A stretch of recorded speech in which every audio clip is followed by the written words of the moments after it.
Je crois qu'on peut dire très facilement qu'on a tous eu un moment dans notre vie où il a été particulièrement difficile de faire face à l'épreuve que nous a donnée la vie. Ça peut être par exemple un moment où on s'est senti délaissé, abandonné. Ça peut être aussi un moment où vous vous êtes senti particulièrement anxieux, où vous n'avez pas forcément la réponse que vous attendez, vous êtes obligé d'attendre. Ça peut être surtout un problème où d'emblée vous ne voyez pas d'issue sur le moment présent. Tous ces moments qu'on peut appeler des moments de crise vont générer des émotions négatives telles que de la colère, de la tristesse, de la peur, de l'anxiété. Et votre unique but à vous, ça va être de surmonter cette épreuve. Selon Marsha Linehan, psychologue, il y a deux types de situations de crise à bien différencier. La première situation de crise, c'est la situation où il y a un problème qui peut être résolu puisque la solution est identifiable. Dans ce cas-là, il faut passer à l'action le plus rapidement possible pour tout simplement résoudre cette situation de crise.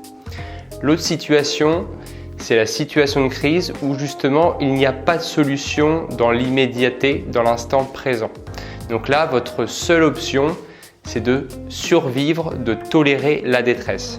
Et pour ça, cette psychologue a inventé un modèle, une méthode qui s'appelle Accept, qui en fait propose des solutions simples pour distraire notre attention du problème, de la situation de crise pour tout simplement survivre. Accept, c'est en fait un acronyme où chaque lettre va être une petite astuce pour vous aider à survivre et à dépasser cette étape douloureuse.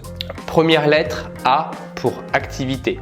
L'idée, ça va être de faire justement une activité qui va détourner votre attention du problème.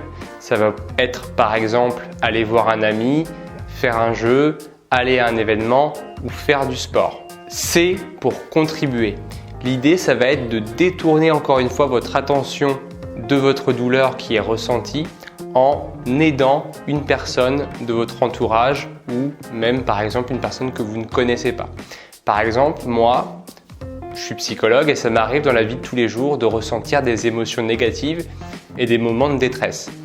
Eh bien, mon métier qui consiste justement à aider l'autre, eh bien, me permet de surmonter, de tolérer parfois la détresse que je peux ressentir tout simplement puisque je me décentre de mon ego et parce que je m'intéresse réellement au problème de l'autre. Et ça m'apporte une réelle satisfaction.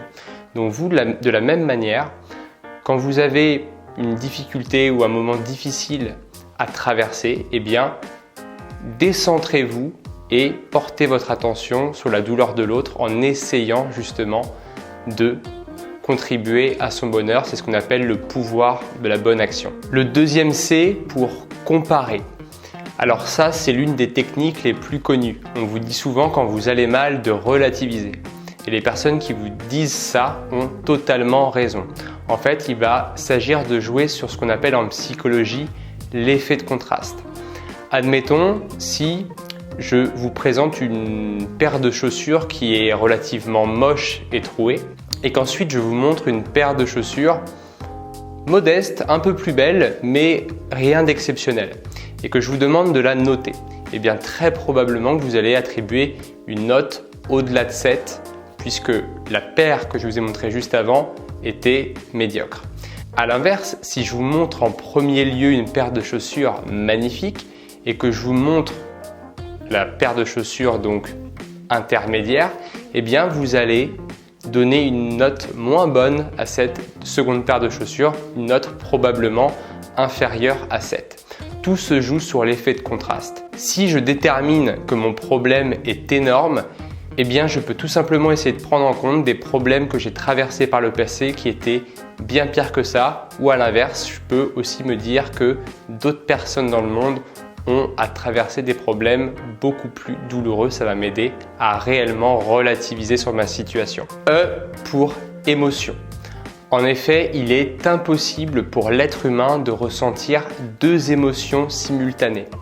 Admettons, si vous ressentez de la tristesse, eh bien vous pouvez tout simplement vous forcer à rigoler, à sourire. En effet, faites le test, il est impossible de ressentir une émotion négative, de la tristesse, si vous souriez.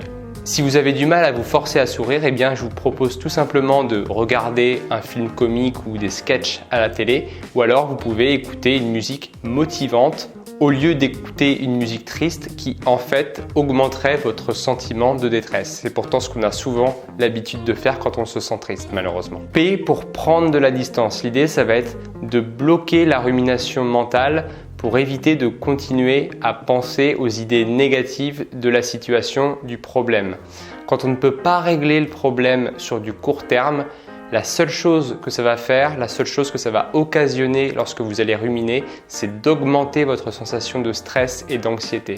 Donc pour ça, coupez les pensées. T comme trouver d'autres pensées. Si vous avez du mal à bloquer volontairement les pensées, eh bien essayez de trouver d'autres pensées en regardant la télé ou en lisant un livre. Et enfin, dernière lettre, E comme expérimenter. L'idée, ça va être d'expérimenter des sensations intenses, comme par exemple mettre de la glace entre ses mains, alterner entre le chaud et le froid sous la douche ou alors écouter de la musique à fond.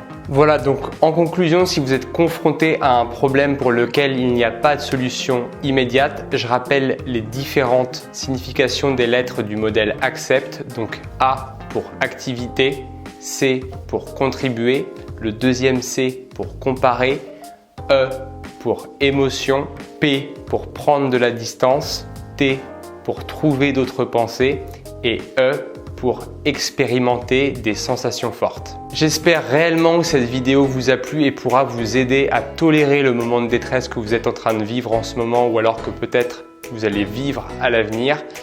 Surtout, n'hésitez pas à commenter, liker et partager cette vidéo. C'est très important pour me soutenir. D'ici là, je vous dis portez-vous bien et à très bientôt pour une prochaine vidéo. Salut!